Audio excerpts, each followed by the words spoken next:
Ça a commencé avec le Technopole. Ça a commencé avec le Technopole. Ouais, le premier mandat, c'était le Technopole. Ils sont arrivés puis ils nous ont dit d'une manière humble mais super ambitieuse comment on fait pour faire mieux, pour être les meilleurs, pour se démarquer, pour faire ce qu'il faut faire. Surtout en termes de développement durable et de responsabilité. Pour ça, ils se démarquaient vraiment comme clients parce que vraiment, la première chose qu'ils ont fait, c'est être très authentique, mettre carte sur table. Puis immédiatement, ils nous ont challengés. Puis tout de suite, c'était comme, on veut vraiment aller plus loin. Puis on veut qu'après nous, il n'y ait plus d'excuses de personne de ne pas faire bien les choses parce qu'on a été capable de le faire.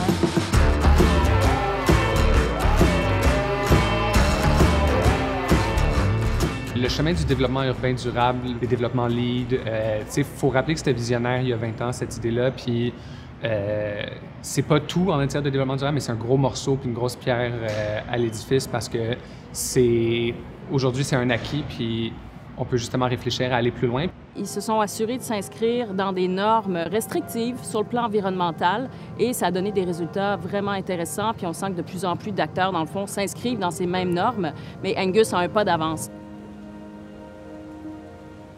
Mais là est arrivé un autre volet où les bâtiments bureaux qu'on construit, ils génèrent de l'énergie, puis l'énergie gaspillée, elle sort par la cheminée.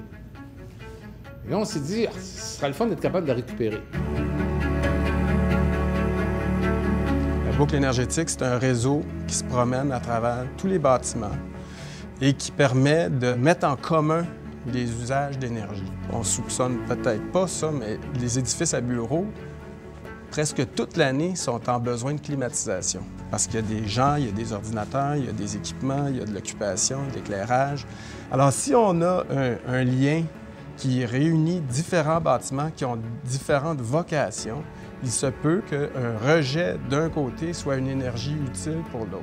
C'est là qu'est arrivée l'idée de faire du résidentiel sur le site et de faire une boucle énergétique qui fait qu'on récupère l'énergie produite par les bâtiments bureaux le jour, puis on la redistribue au résidentiel le soir et la fin de semaine. Le fait d'avoir de l'habitation, du bureau, du commerce, toutes ces fonctions-là permet de faire ça. Mais au net, ce que ça fait, c'est que ça va faire baisser les GES de 26 pour un projet équivalent. Alors, tout ça fait partie, évidemment, de la conscience, de la mission qu'on se donne de toujours faire un peu mieux, un peu plus, dans un but, évidemment, de développement durable.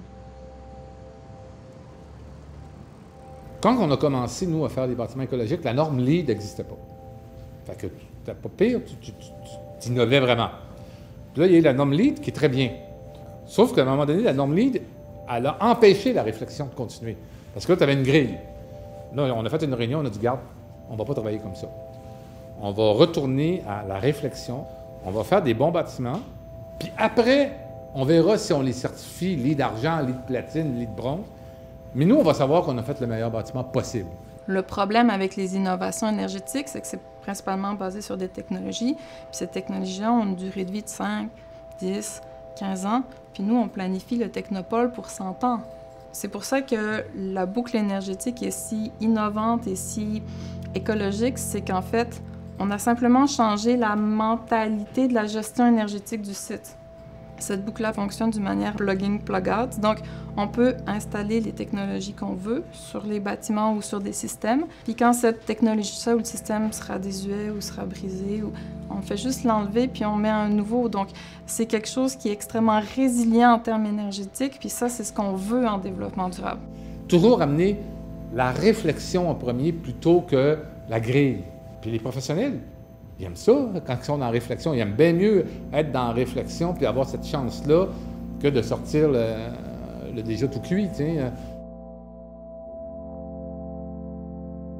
Ce qui a été choisi est particulièrement logique, intelligent et adapté à l'échelle de ce qu'on met sur place. On a approché d'autres développeurs pour faire ce genre de projet-là. Mais ça prend aussi une mission, une fibre pour aller plus loin. La SDA, c'est un immense précédent, c'est un exemple à suivre.